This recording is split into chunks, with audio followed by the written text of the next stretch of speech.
Assalamualaikum warahmatullahi wabarakatuh. Alhamdulillah hamdan wa syukran lillah. Assalatu wassalamu ala rasulillah wa ala alihi wa sahbihi wa mawalah. Amma ba'du.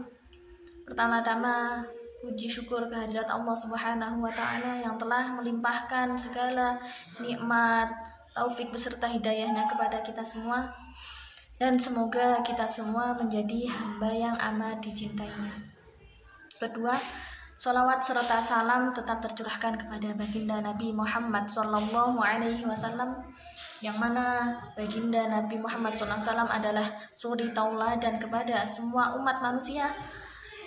Dan dari bagindalah kita tahu bagaimana teladan yang baik dalam menjalankan kehidupan ini. Maka dari itu, semoga kita semua dapat meneladani baginda Nabi Muhammad dan mendapat syafaatnya kelak di yaumil qiyamah. Amin amin ya rabbal alamin. Yang kami hormati Bapak dosen pengampu mata kuliah pengantar studi Islam, Bapak Dr. Muhammad Shodiq MPDI. Perkenalkan, kami atas nama Latifatul Mahmudah dari Prodi PAIB semester 1 akan menjelaskan materi tentang metodologi memahami Islam 2. Baik, dalam materi ini akan terbagi menjadi tiga bab. Yang pertama adalah bab pendahuluan dengan latar belakang yaitu kehadiran Islam yang dibawa Nabi Muhammad SAW diyakini dapat menjamin terwujudnya kehidupan manusia yang sejahtera lahir dan batin. Di dalamnya terdapat berbagai petunjuk tentang bagaimana seharusnya manusia itu menyikapi hidup dan kehidupan ini secara lebih bermakna dalam arti yang seluas-luasnya. Petunjuk-petunjuk mengenai berbagai kehidupan manusia sebagaimana terdapat di dalam sumber ajarannya yakni Al-Quran dan Hadis tampak amat ideal dan agung. Namun kenyataannya Islam sekarang ini menampilkan keadaan yang jauh dari cita ideal tersebut. Ibadah yang dilakukan umat Islam seperti sholat dan yang lainnya hanya sebatas pada membayar kewajiban dan menjadi lambang kesolehan. Terjadinya kesenjangan ini dan cita ideal Islam dengan kenyataan yang terjadi dalam kehidupan merupakan cara umat Islam yang keliru dalam memahami Islam. Diketahui bahwa Islam sebagai agama yang memiliki banyak dimensi, yaitu mulai dari dimensi keimanan, akal pikiran, ekonomi, politik, dan masih banyak lagi. Untuk memahami berbagai dimensi tersebut, ajaran Islam memerlukan berbagai pendekatan dalam memahami ajaran Islam. Salah satunya yaitu melalui metodologi kajian fikih, metodologi pemikiran modern, dan pendidikan sebagaimana yang akan dibahas di dalam makalah ini nanti. Sehingga kita semua umat muslim memiliki wawasan yang menyeluruh tentang ajaran Islam dan juga dapat mengembangkannya. Baik, dilanjutkan dengan bab 2 yaitu pembahasan dalam kali ini akan terbagi menjadi 3 aspek. Yang pertama yaitu metodologi kajian fikih, yang mana fikih adalah pemahaman manusia terhadap syariat yang memiliki perbedaan pemahaman. Fikih merupakan bentuk pemahaman terhadap syariat. Bentuk pemahaman terhadap syariat, maka fikih bisa beragam. Hukum Islam atau hukum fikih adalah ilmu yang berkaitan dengan amal perbuatan manusia yang diambil dari nas Al-Quran dan Sunnah. Maka pemahaman fikih memunculkan beberapa mazhab fikih, yang mana keempat mazhab ini ada 4 mazhab. Nah, 4 mazhab besar yang akan dijelaskan yang sampai sekarang ini masih terjamin keautentikannya, dan yang mana 4 mazhab ini nanti mempunyai karakteristik sendiri-sendiri dan mempunyai cara atau metode untuk memahami fikih dan menjalankan amal perbuatan sesuai dengan Al-Quran dan Sunnah menurut versi masing-masing. Tetapi 4 mazhab ini nanti juga semuanya benar karena masih terjamin keautentikannya dan mendapat pengakuan.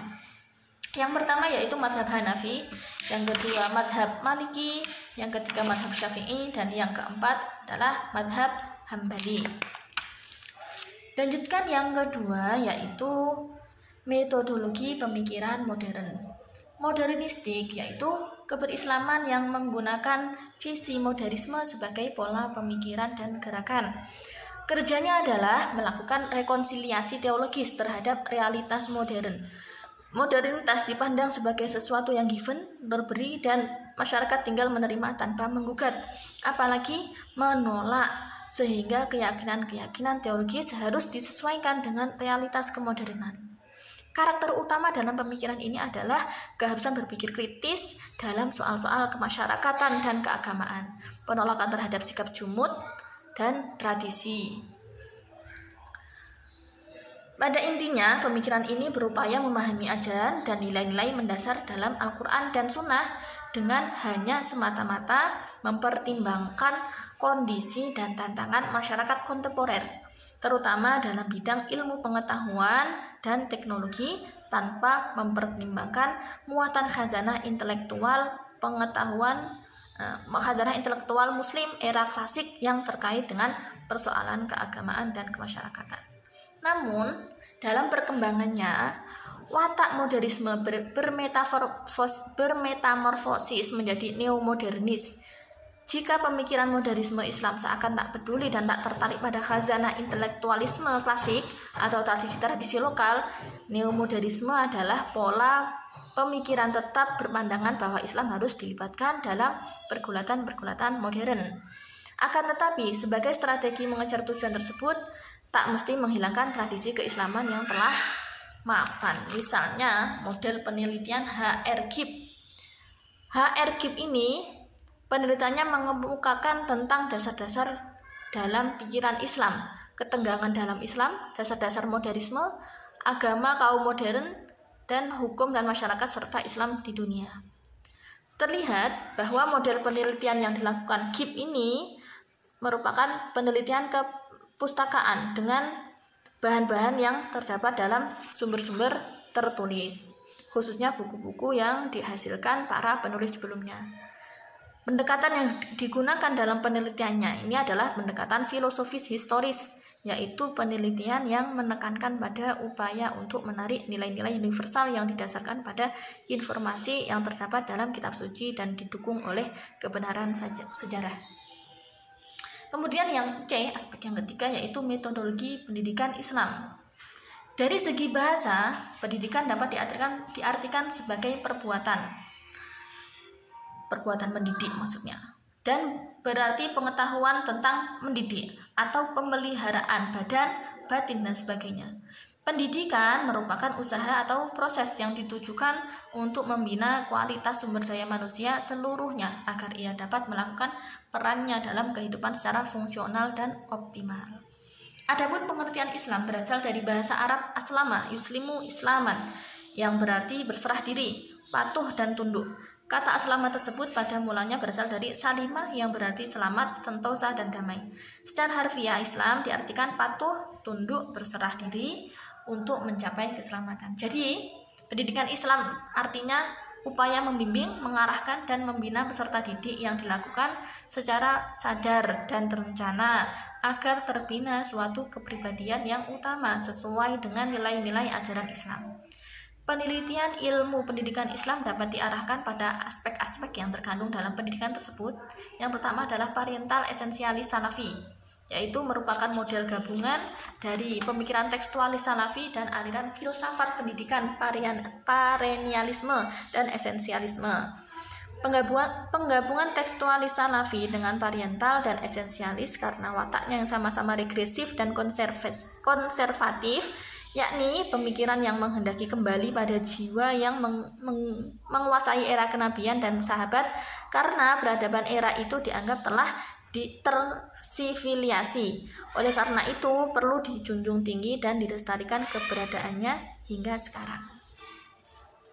Model ini menekankan pemahaman dan penafsiran ayat-ayat tentang pendidikan dengan nas lain atau para sahabat, dan membangun konsep pendidikan Islam berdasarkan kaidah-kaidah bahasa Arab dalam memahami Al-Quran, hadis, kata sahabat, dan menekankan pemahaman praktik pendidikan Islam di era para kenabian beserta sahabat untuk berusaha melestarikannya hingga sekarang. Watak ini lebih dekat dengan fundamentalisme pendidikan. Yang kedua yaitu Parietal esensialis madhabi. Nah, hal ini model ini merupakan model pemikiran gabungan dari tren tradisional madhabi dan aliran filsafat pendidikan parenialisme dan esensialisme. Aliran filsafat ini adalah pemikiran yang memahami ajaran dan nilai Islam dari Al-Quran dan hadis dengan bantuan khazanah pemikiran Islam klasik. Pola pikirnya selalu bertumbuh pada hasil ijtihad ulama masa klasik, baik dalam masalah kemanusiaan, ketuhanan maupun kemasyarakatan. Pemikiran ini berusaha membangun konsep pendidikan Islam melalui kajian khazanah pemikiran pendidikan karya ilmiah pada periode-periode terdahulu, baik dalam bangunan tujuan pendidikan, kurikulum, dan program pendidikan, relasi guru dan murid, metode maupun lingkungan pendidikan yang ia rumuskan. Yang C, model ketiga yaitu modernis, misalnya model penelitian tentang problema guru.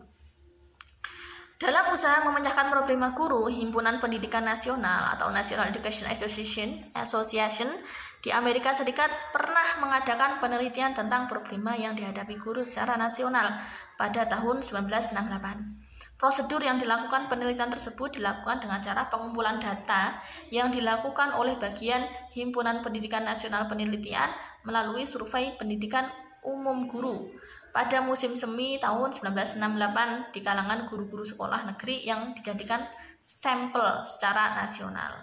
Hasil yang diperoleh dari penelitian tersebut adalah dijumpainya 5 aspek pokok yang menyangkut kondisi dan kompensasi tugas mengajar guru yang dipandang sebagai problema major lebih kurang 25% dari responden dan lebih kurang 40% responden yang menganggap sebagai problema minor. Ia mendapat sejumlah guru yang mempunyai problema dalam aspek-aspek tersebut antara 65% sampai 75%. Adapun 5 aspek pokok tersebut berkenaan dengan 1. Sedikitnya waktu untuk istirahat dan untuk persiapan pada waktu dinas di sekolah. Yang kedua adalah ukuran kelas yang terlalu besar. Yang ketiga adalah kurangnya bantuan administratif. Yang keempat, gaji yang kurang memadai. Yang kelima adalah kurang bantuan kesejahteraan. Di antara problema-problema tersebut, maka nomor 1 mendapatkan presentase terbesar sebagai problema major pada kedudukan 37,6%. Dan dari jawaban guru-guru sedang yang menganggap sebagai problema minor mencapai 34,4%. Adapun aspek yang berada pada ranking kedua adalah hal-hal yang berhubungan dengan aspek yang lebih khusus tentang kegiatan sekolah, antara lain bantuan yang kurang memadai, tidak adanya bantuan dari masyarakat terhadap sekolah, pengelompokan murid yang kurang efektif di kelas-kelas, rapat guru yang tidak efektif, bahan-bahan pengajaran yang tidak mencukupi, serta program-program testing dan pembimbingan penyuluhan yang kurang efektif. Baik, bab 3 ditutup dengan kesimpulannya dalam metodologi pemahaman Islam kali ini, yaitu 1. Memakai metodologi kajian fikih, yang mana metodologi kajian fikih ini nanti akan menghasilkan 4 madhab yang kita ikuti dan terjamin keautentikannya. Yang pertama adalah madhab Hanafi, madhab Maliki, madhab Syafi'i, dan madhab Hanbali. Keempat ini nanti yang kita ikuti karena sudah terjamin keautentikannya. Yang kedua yaitu metodologi pemikiran modern yang dipelopori oleh model penelitian HAR GIP, yang mana model penelitian gerakan modern dalam Islam yang dilakukan GIP bersifat penelitian kepustakaan, yaitu penelitian yang sepenuhnya menggunakan bahan-bahan yang terdapat dalam sumber-sumber tertulis, khususnya buku-buku yang dihasilkan para penulis sebelumnya. Yang ketiga adalah metodologi pendidikan Islam. Metodologi pendidikan Islam dibagi menjadi 3 aspek lagi, yaitu Parietal esensialis Hanafi, Parietal esensialis madhabi, yang selanjutnya adalah modernis. Mungkin cukup sekian uraian dari penjelasan metodologi memahami Islam 2 dari kami. Kurang lebihnya mohon maaf, semoga ada manfaat dan barokahnya bagi kita semua. Amin amin amin. Assalamualaikum warahmatullahi wabarakatuh.